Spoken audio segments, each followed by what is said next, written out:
I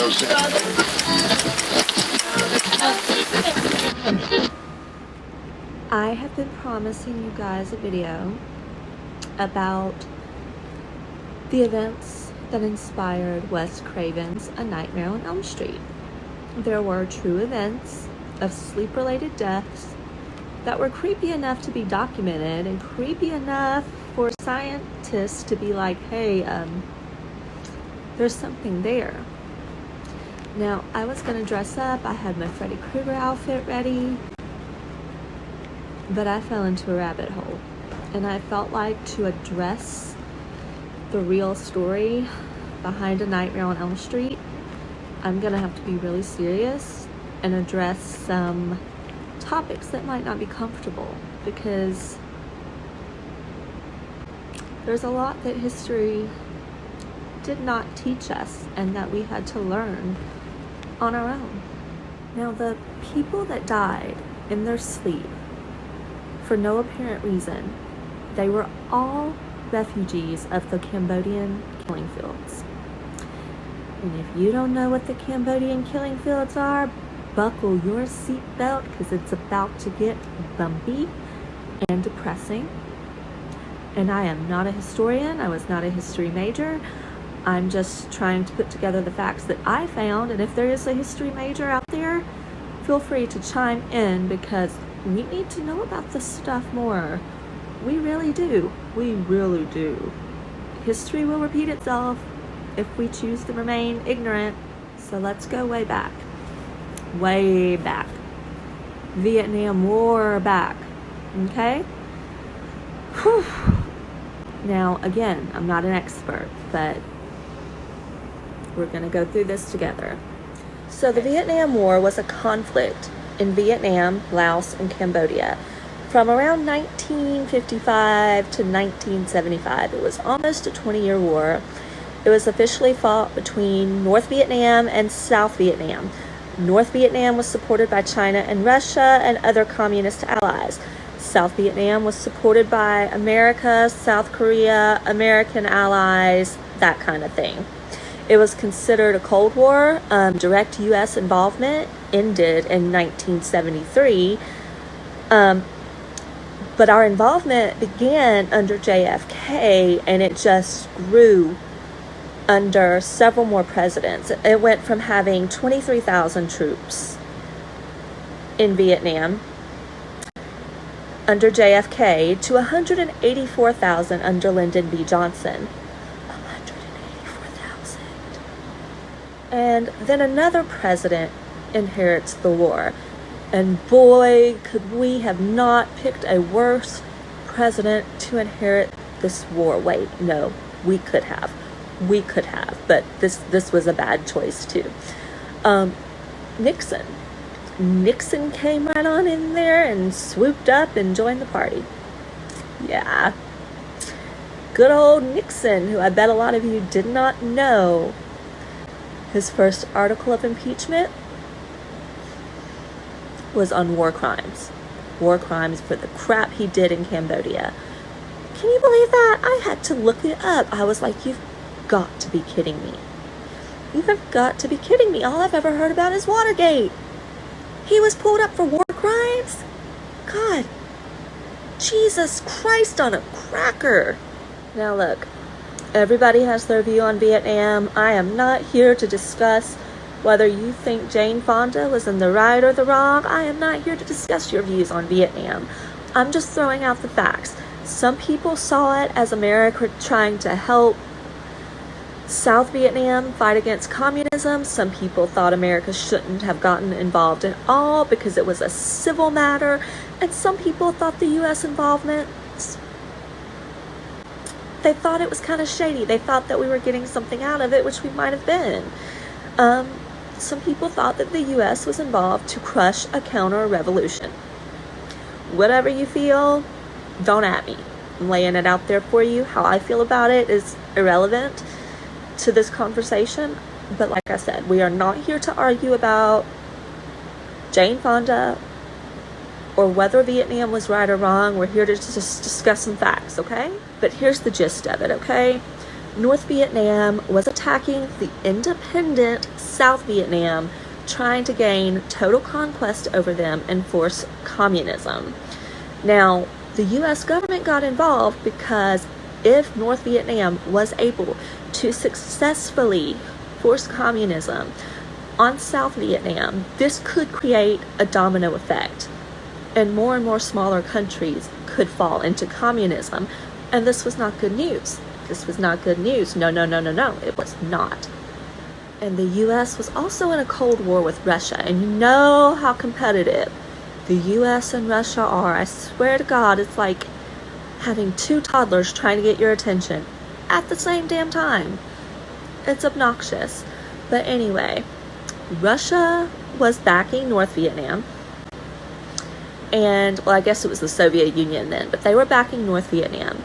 So, naturally, the U.S. was going to back South Vietnam.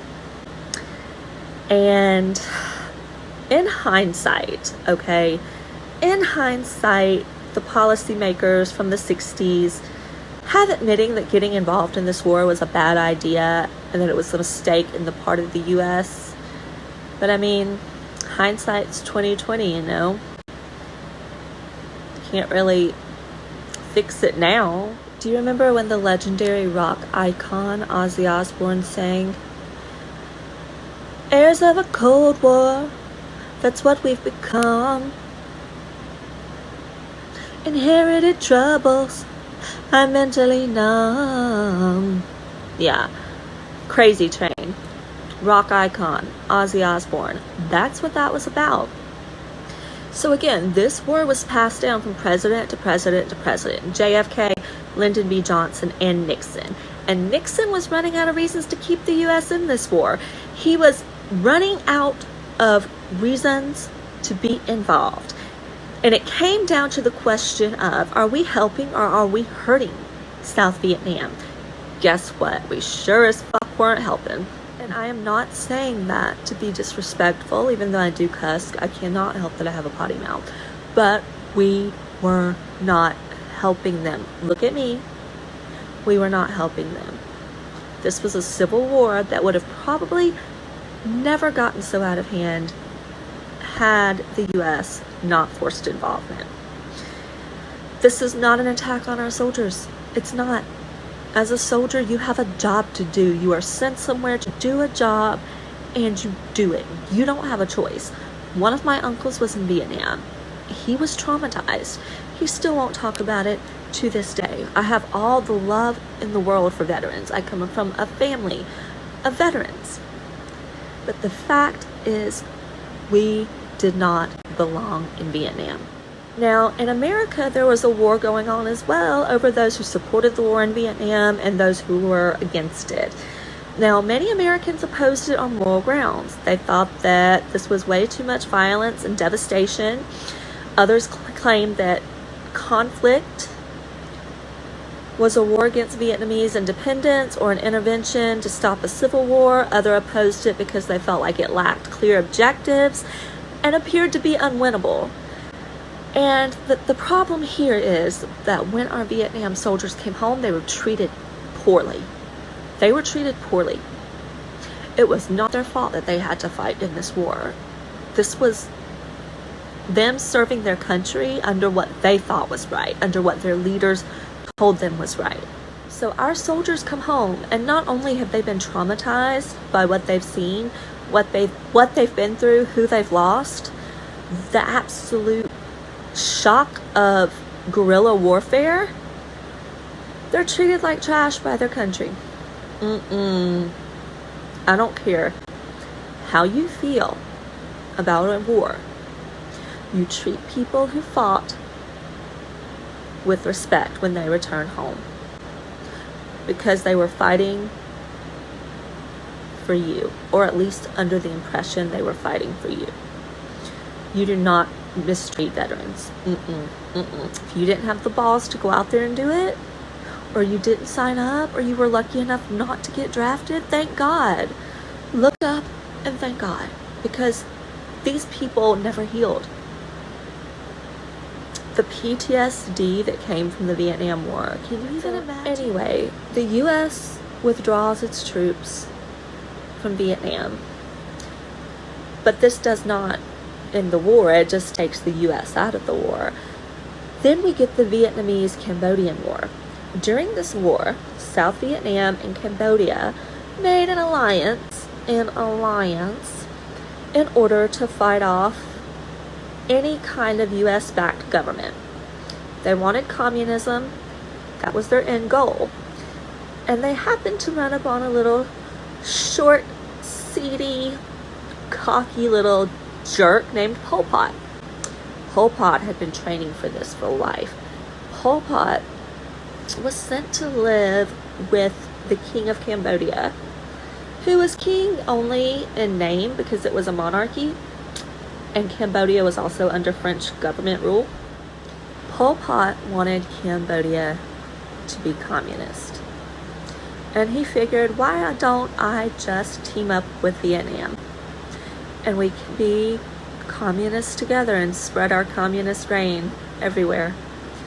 And Pol Pot had his own communist regime called the Khmer Rouge. It was basically his own army. And Pol Pot was vicious. He was a vicious, troll-like little man. So the Khmer Rouge and Pol Pot, they were a little bit paranoid. Even though they were working with Vietnam, they were a little bit paranoid that Vietnam was going to take a shot at them. So they had this whole, we got to get them before they get us mentality. I swear to God, you live by the sword, you die by the sword. So the Khmer Rouge attacked the Vietnamese border and killed 3,000 Vietnamese people, soldiers. And then they started to kick Vietnamese soldiers out of the Khmer Rouge as well. And in order to gain control and to create Pol Pot's vision, which was a classless utopia, that was his dream, a classless utopia, which in theory seems great, but in reality, no, it's not so great when you hear what's going to happen. So, in order to create a classless utopia, he goes around through Cambodia with the Khmer Rouge, and he says, you know what? Vietnam's going to attack us. We got to get out of here. We got to get to safety. We've got to go now. Those who were not willing to evacuate were forced to or killed. But the real goal for Pol Pot here was not to bring his citizens to safety. It was to bring them under his control. You see, Vietnam was not public enemy number one for Pol Pot, even though he had attacked them. Public enemy number one for Pol Pot were free thinkers, intellectuals, priests, monks, Buddhists, anybody who could challenge his authority. When he said classless utopia, his idea of a classless utopia was everybody working in the rice fields under the same peasantry. His words, not mine. So if you were educated, you were public enemy number one to Pol Pot. Sounds a lot like a current situation, doesn't it? This is why I say history will repeat itself. So as these people are getting evacuated, they start to realize, I don't think I should be out here working in this rice field, or, hey, this doesn't seem quite right. Well, then they would be sent to get re-educated. Which almost always meant certain death. They had stations for this re-education, and one station alone, called S1, had 18,000 people re-educated in it. How many do you think lived? I mean, just throw me a number. Guess. Out of 18,000 people at S1, 23 lived. 23 lived. Well, then it became not only the purpose of re-educating, but dominating. Pol Pot, would start mass genocide on his own people. Pol Pot and the Khmer Rouge basically just went full force against its own people. They would kill intellectuals, teachers, lawyers, doctors, monks, priests, any type of free thinker. And if these people had children that were too small to be re-educated, then they were just killed. But what really just blows my mind is the method that Pol Pot and the Khmer Rouge used. And just like all dictators, Pol Pot was a tyrant. There was no entertainment allowed, no marriage that had not been set up allowed, no giving birth allowed, no urban cities allowed, no specialized trainings, no jewelry, no land, no capitalism, no business owners. Again, everybody had to work in the rice fields. Everything else was deemed evil. And if you disagreed with this, then you were going to be punished. And you would be punished in one of the worst ways, because when you were executed by Pol Pot or the Khmer Rouge, they didn't just like put a bullet in you and be done with it. No. You want to know why? Because Pol Pot didn't want to waste the bullets. He didn't want to waste the ammunition. So usually people would be bludgeoned to death. This is disturbing.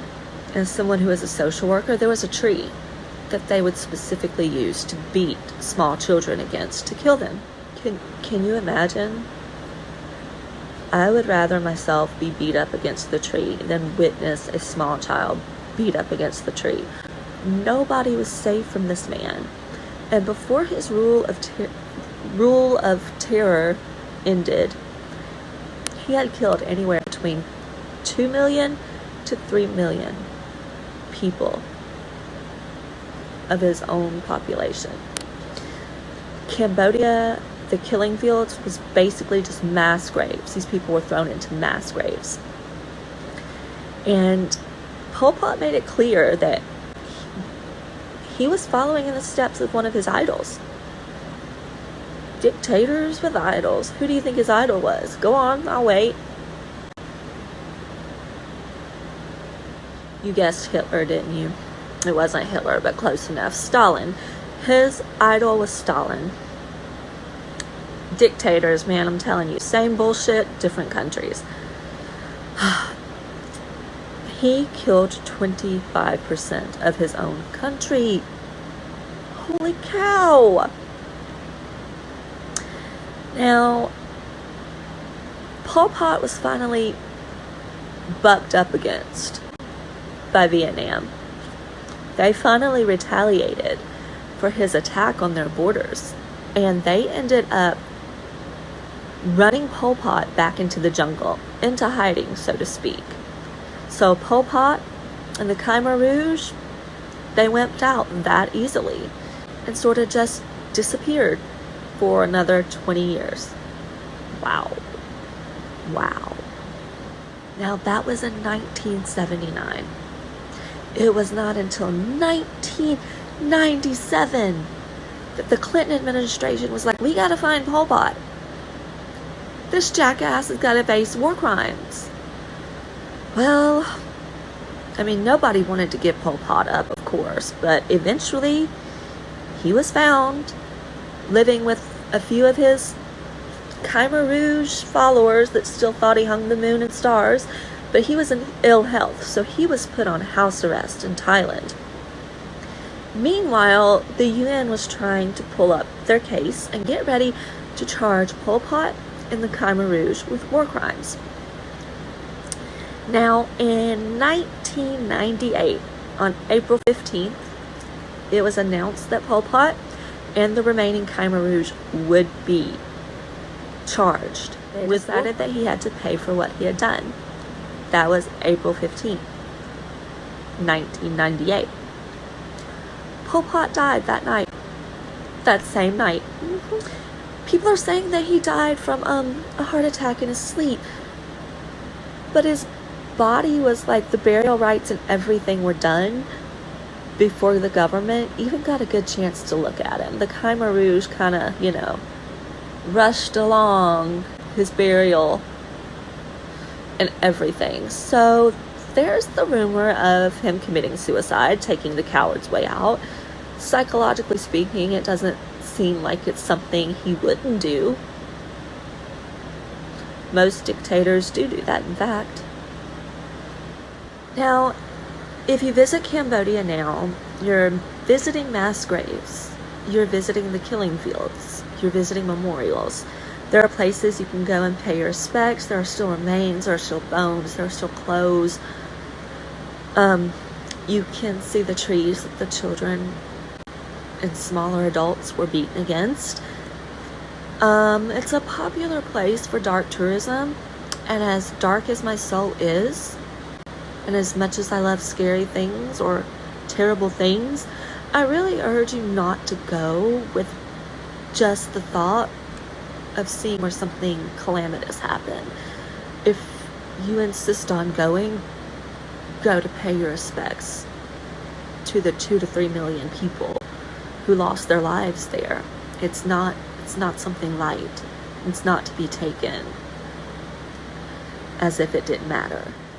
Now, I know you're thinking now, like, first off, I know you're bummed out, and you're like, Erica, what the fuck, Erica? I came on here to see some Freddy Krueger stuff, and you are telling me some facts about Cambodian genocide. What the hell? How does this relate to anything? Well, it does relate, my friend. It does relate, and it's part of the reason it's taken me so long to do this video, because I thought, oh, let me look up the people who died in their sleep. Guess what? They were all Cambodian refugees. So this took me down the darkest rabbit hole, so it all connects back. Okay? So there's your backstory right there, and you need to know these things before we go forward. Alright? Sorry to be a downer, but genocide is just not fun, okay? Anyways, I was going to dress up, but again, I realized this is not a topic I can take too lightly. We know that Freddy Krueger is fictional, but the trauma that the refugees who came to America, and who probably to other countries as well, suffered from the Cambodian killing fields and the genocides that went on there is real, and it's scary enough in itself. Freddy Krueger was fictional. The trauma these people suffered was not. And it was these Cambodian refugees who died suddenly in their sleep in America during the 80s. A lot. So that is where we stop talking too much about Pol Pot and genocide and war crimes and Nixon and communism and Vietnam. All really controversial topics. Alright, we're going to leave those topics at the door mostly. And we are going to transition into the real sleeping deaths of the Cambodian refugees.